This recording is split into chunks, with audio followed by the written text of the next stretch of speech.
It's just a science project. Silent breed is people! You know, a doctor friend once said the same thing to me. Frankenstein was his name. It's alive! It's alive! It's alive! That sounds like something out of science fiction. Please explain to me the scientific nature of the whammy. We live in a spaceship, dear. So? Yes, science! Program complete. Enter when ready. Hello and welcome to episode 225 of Science on Top. This is Sunday, the 8th of May, 2016. I'm Ed Brown, and joining me today is Dr. Shane Joseph. Hello. Penny Dumsday. Hello. And pain specialist Dr. Mick Vagg. Welcome back. Thanks very much, Ed. Always a pleasure. And coming up on the show soon, we'll be talking about scientists deliberately releasing herpes into an Australian river, boiling water on Mars, and an unexpected barbecue at the Large Hadron Collider. But to begin with, Mick, a few weeks ago you wrote an article on The Conversation about some troubles that the chiropractic industry is facing in Australia. Do you want to give us a rundown on that? Sure, yep. So the latest thing that's been going on here in Australia is, you know, for quite some time now, there's been a lot of criticism directed at the Chiropractic Board of Australia, which is the sort of chief regulating body for the chiropractic profession. And that's the gist of all this beef is about self-regulation and the ability or willingness of the Chiropractic Board of Australia to regulate its own profession. And where this is relevant to a science podcast is that it appears that although they profess to be evidence-based and they say that people should not do things without evidence, it appears they have a very loose definition of evidence, and some of the science that they're purporting to use is really not science. In fact, in some cases, it's actually the opposite of science. So what's brought things to a head has been a series of complaints by members of the community who were interested in keeping this sort of thing bubbling along and trying to make the chiropractors accountable. There's been a string of complaints to the board about advertising regulation breaches. Now, the advertising itself is important because there are a lot of us who believe that, you know, it's a pretty old-fashioned notion that you should be able to believe what you're told about the healthcare that you're purchasing, and if you're going to make an informed decision, that it's only a fair and reasonable informed decision if, in fact, what you're being given is the right information. And as I've said numerous times, you know, it doesn't matter if you convince me that you've got a flying carpet and I want to buy it and I honestly believe it's a flying carpet, that is actually still fraud under the, you know, Trade Practices Act, because there are no flying carpets. And if you then say, well, there's evidence of flying carpets, but that evidence is only in special flying carpet journals, then that still doesn't make it evidence. And this is sort of analogous to the situation that the chiropractors are sort of defending at the moment. And the thing that has really brought it to a head this last couple of weeks was the YouTube video of a chiropractor doing sort of pretty aggressive and inappropriate manipulations of the back and neck of a very small infant.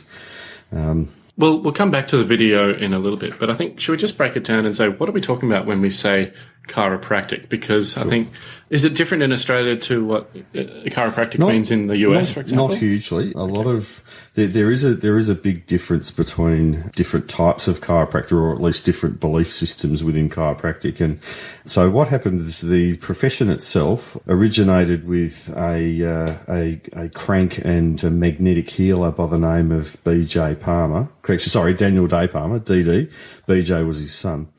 Daniel Day Palmer supposedly manipulated the back and neck of a janitor in his building and fixed his hearing, although that isn't exactly the way that it was reported in that janitor's memoir. And the janitor's family also have a different story, but that's another I just side like issue. that there's a janitor that has a memoir. The life and times of a janitor. Well, strangely enough, it was sponsored and paid for by the chiropractic college that Palmer founded, wow. and which continues to this day, and his descendants all get free treatment there.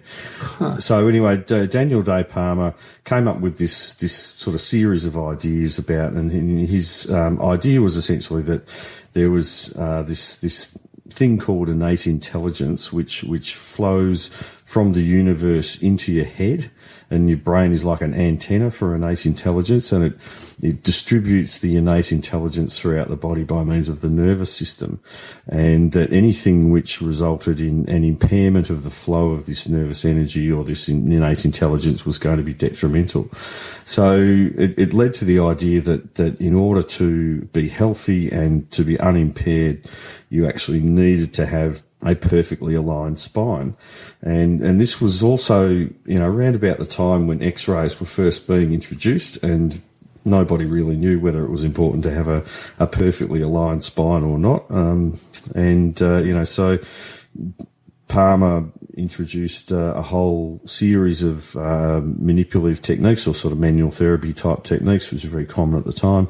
And he sort of got into a few arguments with his son BJ Palmer, and BJ was a bit of a crook, and there is some conjecture, it might be true, it might not be true, that in fact DD died after BJ ran him over with the family car. But one way or another, they didn't get on. And BJ dramatically expanded and marketed chiropractic, and he introduced a couple of quack devices, one called a nervoscope, which you can actually still see people using today, the really old school chiropractors. But what happened was basically they flourished for a long time without being a profession. In the US, there was a thing called the Flexner Report in the early 1900s, which got rid of all the non-licensed medical colleges and forced people who were going to be licensed as doctors or health professionals to be science-based. And that's essentially the thing that we've inherited over here. Mm-hmm. Back in the 70s... Still going on chiropractic though.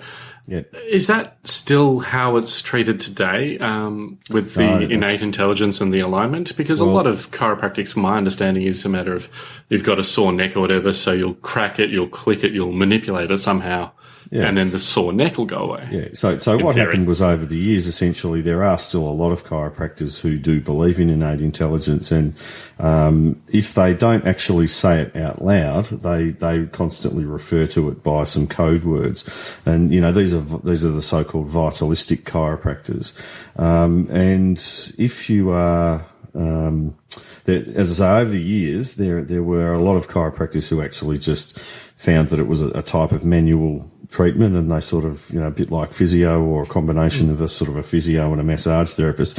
And so some of the things they came up with were actually not unuseful.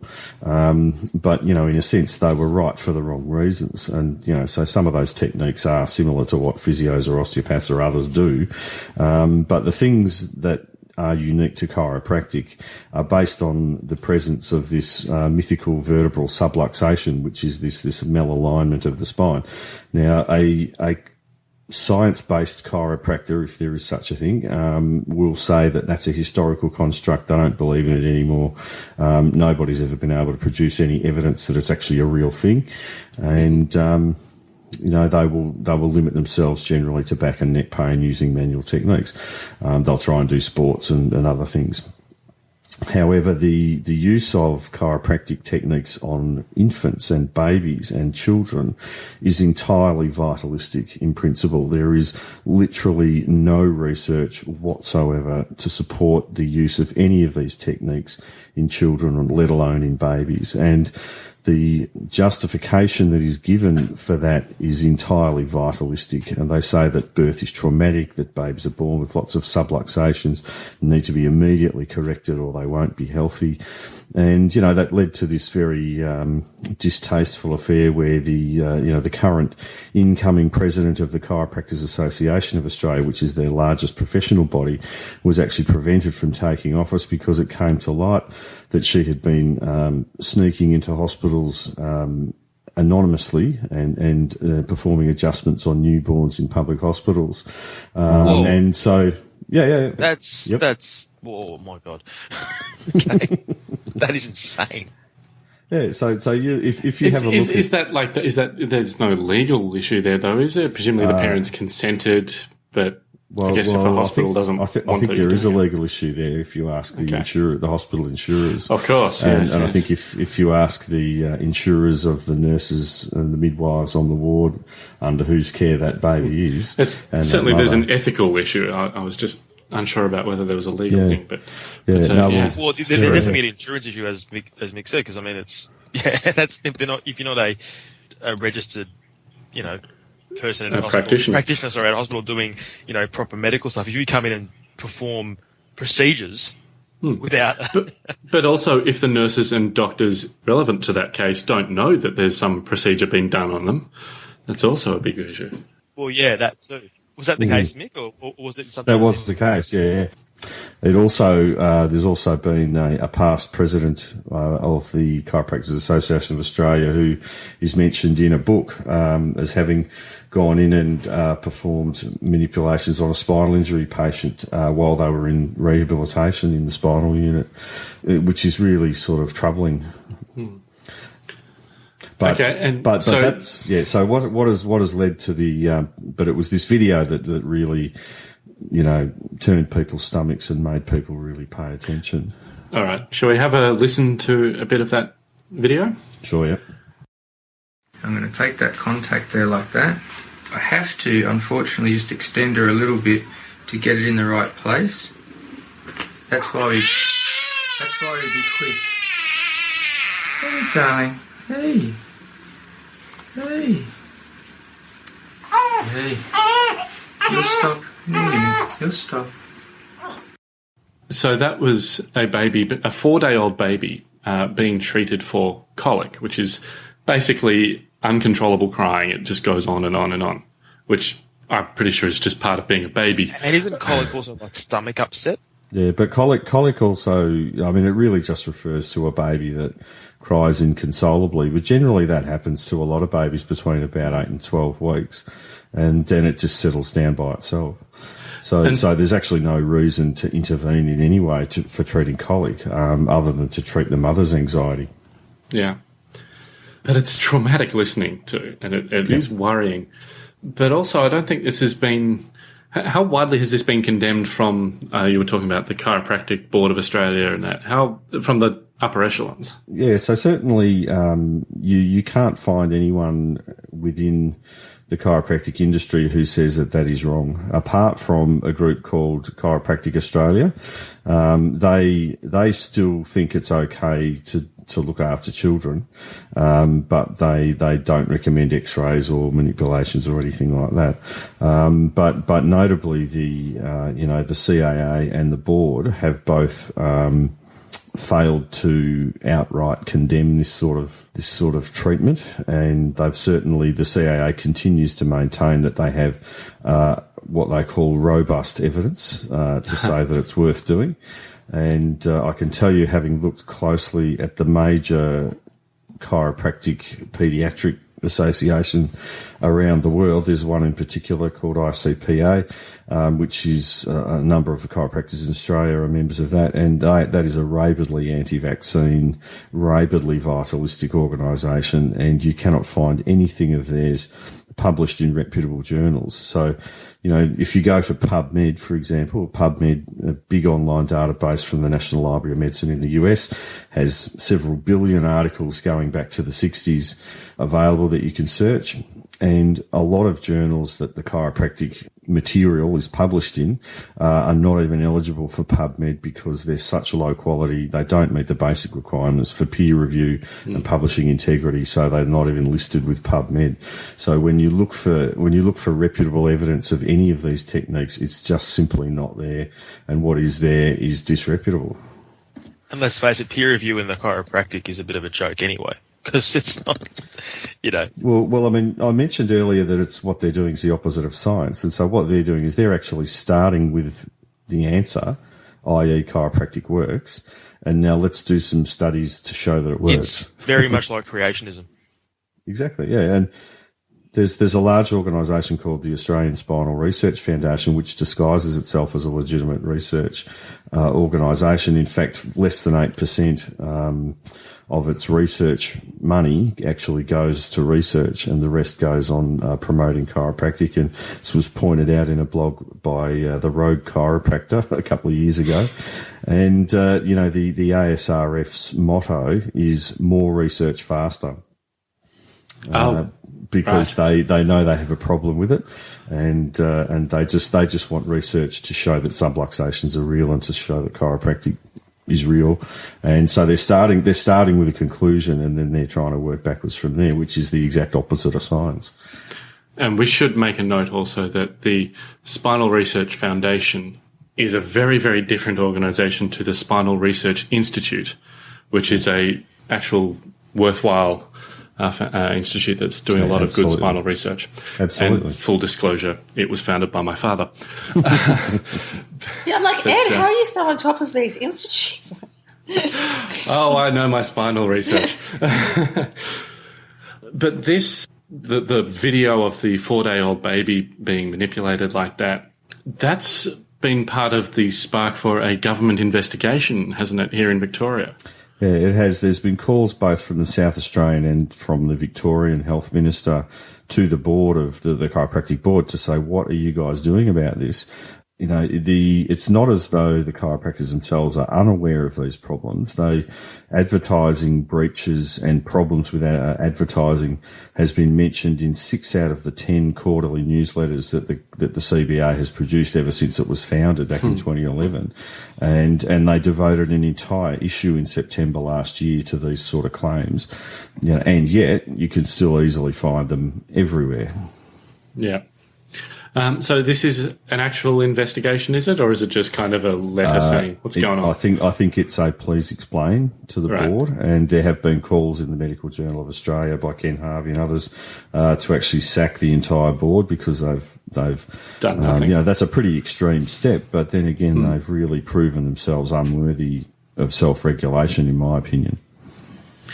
And just to play devil's advocate for a minute and to speak in defence of the chiropractors, isn't there also, I've heard of reports where a lot of Western medicine surgeries, for example, are being done without necessarily enough evidence to support their use, and that is a fairly widespread thing amongst scientific or evidence-based medicine. Well, for one thing, I'd avoid using the term Western medicine because there's a lot of. Sorry about that. but yeah, look, I mean, you're talking about different things. You know, when a surgeon is performing a particular type of surgery, it's based on a significant rationale of basic science and plausibility based on science we know to be true. We know facts about biology and chemistry and neurology and so forth. And that leads you to this idea, okay, that this should be a particularly useful thing to do to treat this particular type of problem. One of the drawbacks with surgery is that you actually have to do the thing to know whether it works on people. You know, you can do animal studies or you can do simulations on sheep or cattle or whatever, but to prove that something works in principle. But at the end of the day, a new surgical procedure has got to be introduced with a certain amount of, see how it goes, because it's just simply unavoidable any other way. There are ways of being able to test whether certain procedures are better than others, and there are ways of being able to test whether, in fact, there is, you can do placebo-controlled surgical trials, and some of those have been done. And, arguably there are more, but, if you look, for example, they did a sham-controlled study of knee arthroscopies a few years ago, which showed that in routine osteoarthritis of the knee, there's no real benefit to doing them over a placebo procedure. And so now surgeons have largely stopped doing them. That's the difference between surgery and chiropractic, is that chiropractors don't stop doing things when they're shown to be useless. Yeah. So it's the Bernie Sanders versus Donald Trump approach. Bernie Sanders will admit when he's wrong and change his policies. Donald Trump doubles down on everything he said, no matter what. Exactly. Yeah, it's not a bad analogy. So given that there's a lot of trouble within chiropractic industry and that, how should people know if the chiropractor that they are thinking of going to see is one of these vitalistic, dodgy ones, or someone who's maybe just got a very good sense of physiology and can feel and intuitively know what needs to be manipulated? Is there a way to know that? Well, no. Again, there's lots of studies that show you don't actually know if you get the same person and you get 10 different chiropractors to examine them, and these studies have been done, they'll give a range of different outcomes as to where they think the subluxation is, and these are supposedly expert chiropractors. So and then when you manipulate, you don't normally get the level that you think you've gotten when they do those fluoroscopic studies as well. So essentially, no, it's all just there is no real science to it at all, and it's not reproducible. So if people go to my advice for people who either do see a chiropractor or people who are interested in seeing a chiropractor, first of all, be sure that it is actually chiropractic that you need and not something else. There's other people who may do, if it's just a massage or some manual treatment, then arguably just a massage therapist or maybe an osteopath or someone or a physio will do it better. If what you actually believe is that you need to have a perfectly aligned spine, then you've probably been trained to think that by a subluxationist type chiropractor, and my suggestion is that they should be avoided. In general, if you're looking at someone who's aligned with one of the two major professional organisations, the chiropractors aligned with Chiropractic Australia tend to be more science-based. The Chiropractic Australia has a good position statement on X-raying children. They have a good position statement on vaccinations and public health. The CAA doesn't. The CAA, in my opinion, is probably the less desirable of the two to have your local chiropractor aligned with. Fair enough. I'd also suggest even just looking around the waiting room and seeing if you see anti-vaccination flyers or reports that they can treat colic or asthma or measles or bad handwriting or whatever.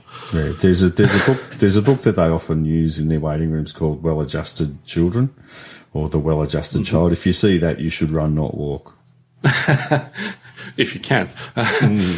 All right, very good. Penny, let's discuss herpes and what's been called Carpageddon. Do you want to tell us what's going on there? Well, I actually chose to read this story simply because someone called it Carpageddon, some very clever journalist or journalists. Yeah, so carp are a massive, massive, massive problem in Australia. They're an introduced fish. They're not a native part of our ecosystem.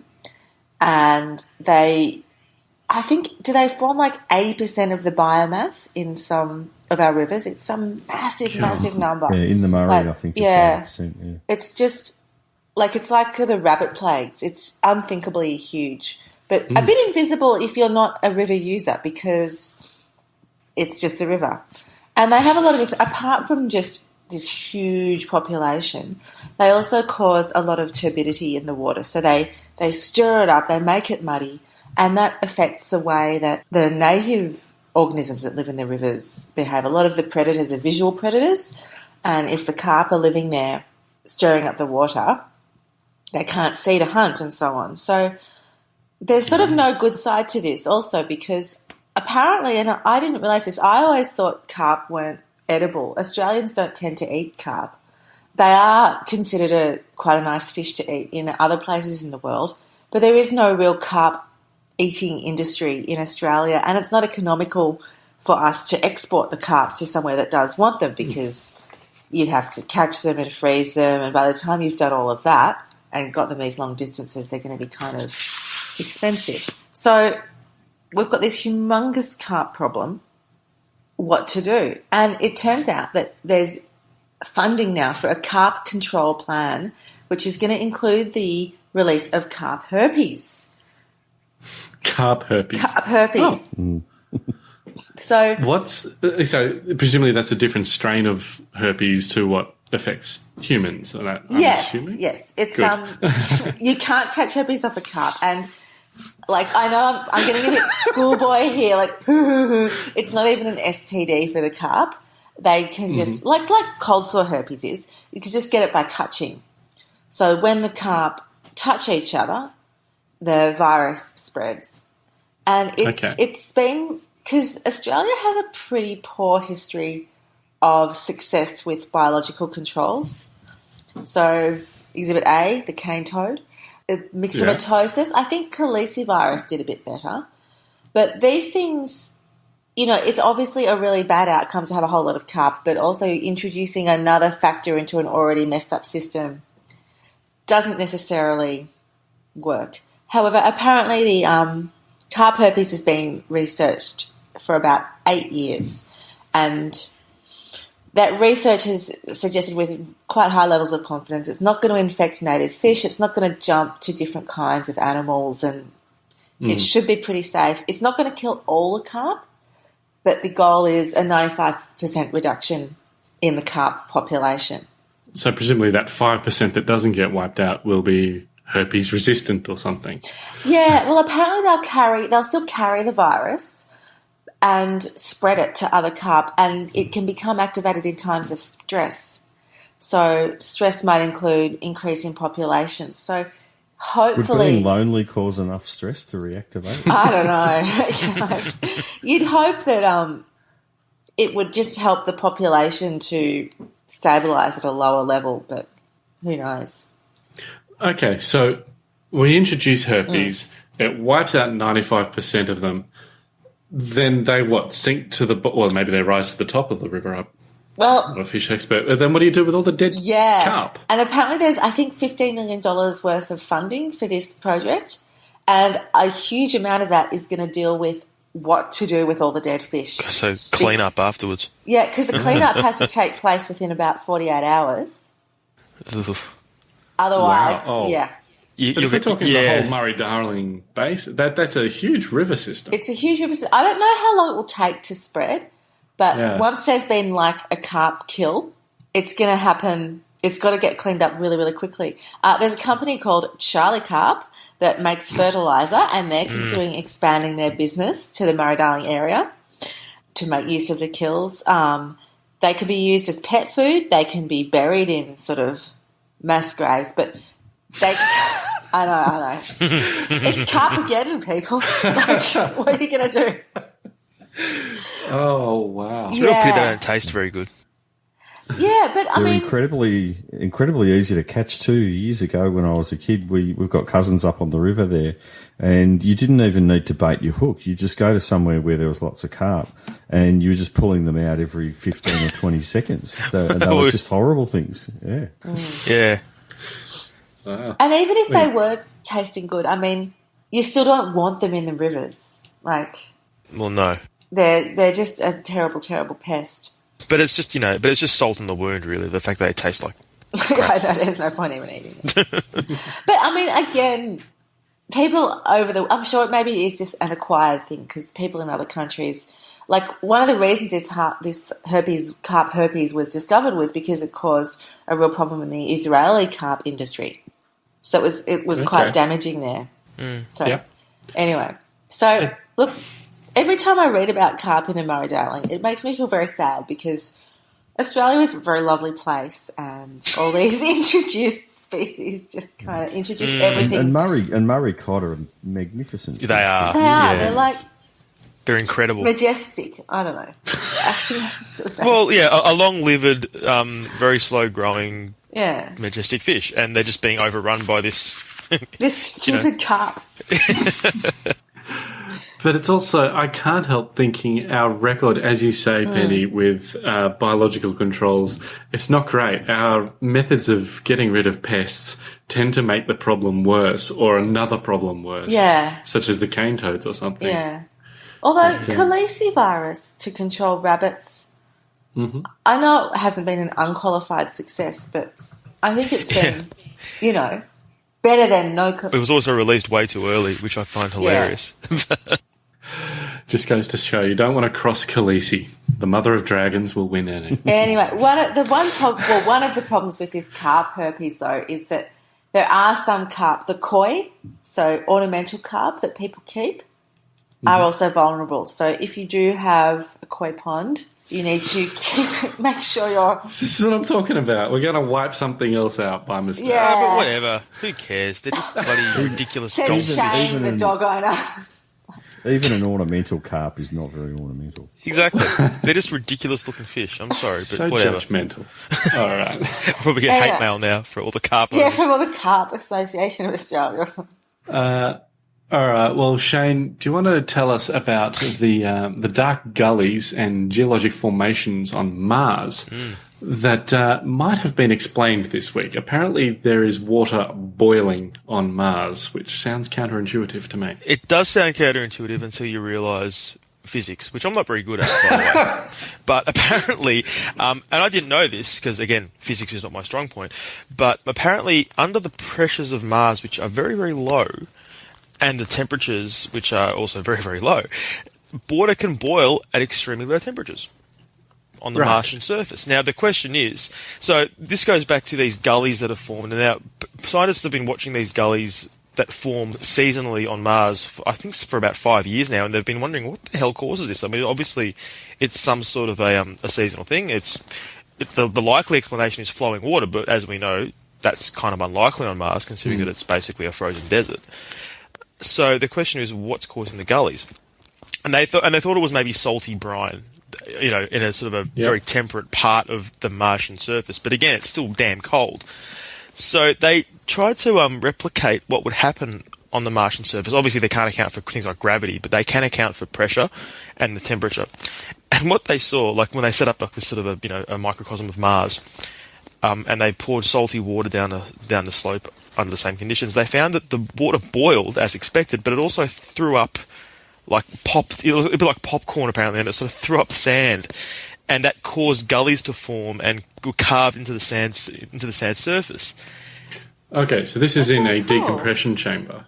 Sorry, Penny? Oh, that's really cool because it's just a process that really doesn't occur on Earth. And no, it doesn't at all. Yeah. I mean, because the pressure's totally different. And, as we know, water boils here at 100 degrees Celsius, but on Mars, it apparently boils at, close to zero, which is crazy. So the Martian surface pressure is 5 to 10 millibars. I'm not sure what it is on Earth. I probably should know this. I should look this up. It'd be 1 bar, isn't it? I think so. 1 atmosphere. Yeah, what's that? So how many atmospheres on Mars? Is that basically... Don't know. Sweet FA. Again, physicist. Yeah, well, I've seen Total Recall, though. I know it boils. This is really like the bioscience sort of... Yeah, like... I don't know, like physics stuff. No, I don't care. No, but the point is that, okay, on Mars, the Martian surface, which is nothing like the Earth's surface at all, water boils at low temperatures and at low pressures, and it can cause... it looks like in this lab experiment, in these conditions anyway, that it can cause gullies. There's similar sort of looking gullies to what we see on Mars every season. And that's really kind of cool. I mean, I love the way they approached this. It was like a hypothesis. It was like, well, can we replicate what happens? Yes, we can, to a certain degree. Oh, well, this happens. This looks remarkably similar to what we see every single year. So it's a really cool experiment, and it does explain what we think. It does explain what causes these gullies.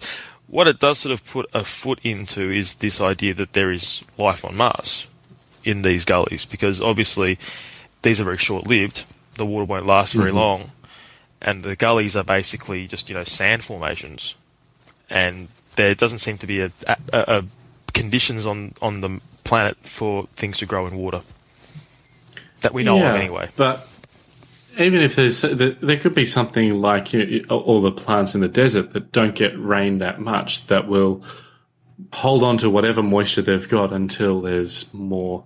There's a rainfall. Yeah, there could be something like that happening here, but it's extremely unlikely. And it'd also be almost instantaneous, as far as I can see. Like it would be like a brief spurt of life, for a couple of seconds, and then bang, it's gone. Well, for a tardigrade, that might be all it needs. Maybe. Yeah, but I do love it. Every now and again, you hear this sort of thing about, what's the point of studying Mars? It's like, well, this is kind of the point. This sort of cool stuff that we don't see on our planet, because it's just a totally alien world, obviously. And then when you try to replicate things that happen on other planets, and you have to do this in the lab, obviously, because. And what the other problem with this is that, a problem. It's an issue here. We can't go and look at this with the current rovers that are on Mars because they're not sterile. Yeah. So we need to basically send people there to make sure that we do things in a sterile way. Because people are always sterile. Well, you know what I mean. A human in a suit can be, theoretically, we can clean it better, possibly. Keep it clean, not introduce foreign Earth particles into this alien surface, or have a better control of it anyway if you've got a person there as opposed to a machine. So, in theory, yeah. In theory. Interesting. But let's come back down to Earth and talk about what shut down the Large Hadron Collider last week. Yeah, so we all know what the Large Hadron Collider is. It's a huge... How many kilometres is it? Like 21 kilometres or 17 mile anyway. Particle accelerator that crosses, I think, 3 different countries' borders. Am I right? It's just 2. France and I thought it was 3. Only 2, yeah. Only 2. Yeah, just 2. It's a lightweight, really. No, but the point is, it's a massive machine. It's billions of dollars, and it was all of a sudden it went down last week. And I think this happened before to it. Like, it's just sudden sort of technical glitches, and you expect that with the machine that's this complicated. But they were frantically trying to figure out what the hell it was, and they found what it was. It was a weasel. Aww. It was a little weasel that had got into. Where did it get into? It got into one of the transformers, and it chewed. Okay, so it didn't actually get onto the beam line. No. I don't think it could get anywhere near the beam line, but it got into. Obviously the beam. It's not just the beam line; it's all the surrounding machinery that makes the beam line work. It chewed on an electrical transformer, and it got fried. Oh. And in doing so, it shut down the entire thing. I feel bad for laughing about this. I mean, it would have been a very quick death for it, so it wouldn't have suffered. But it's the indignity of. Or the dignity, I'm not really sure. It kind of reminds me of one of the first computers ever built, one of these massive things that takes up several rooms. I think it was at Harvard, but I could be wrong. So for a long time, when something had gone wrong in a computer or a machine of some sort, it was referred to as a bug. No one quite knows why. But when this big computer at Harvard was shut down, and they actually found that it was because a moth or something had been attracted to the heat in one of the valves or transformers or something, and they kept that moth. It's now in a diary or a logbook or something, taped in there in a museum now, and written next to it is someone's written "first ever known actual computer bug found." That's awesome.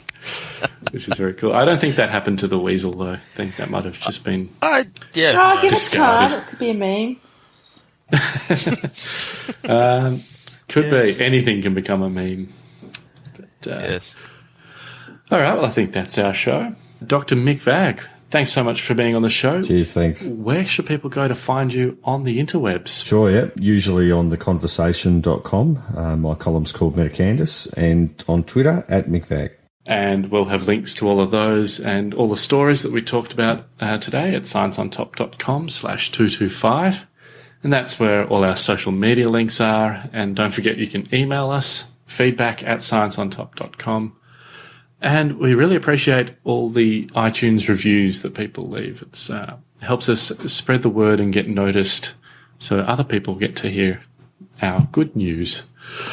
That was very evangelical. I did. Yeah. Well, I am passionate and evangelical about science in some ways, maybe. I don't know. Shane, Penny, thanks a lot for joining us on another great show. Thanks, Ed. No worries, Ed. This episode was edited with an expression of bemused befuddlement by Marcos Benemu. And thank you, everyone, for listening. We'll be back again next week, putting science on top of the agenda. Join us then.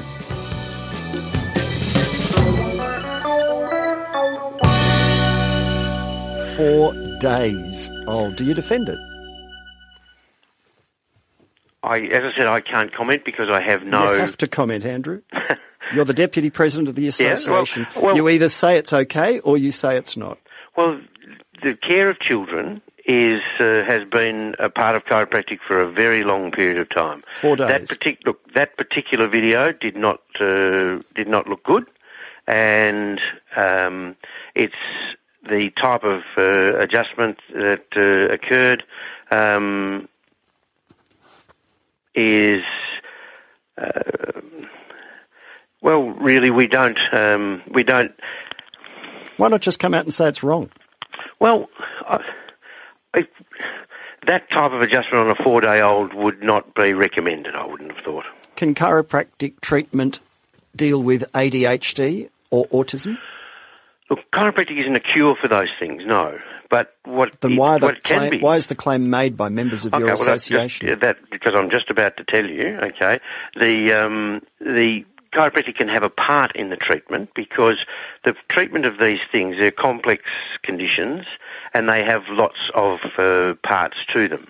So chiropractic can be involved in part of the delivery of treatment to children and adults who have on the autism spectrum, ADHD, etc. At its worst, Andrew, I've got a snake that needs oiling. Can I send it to you?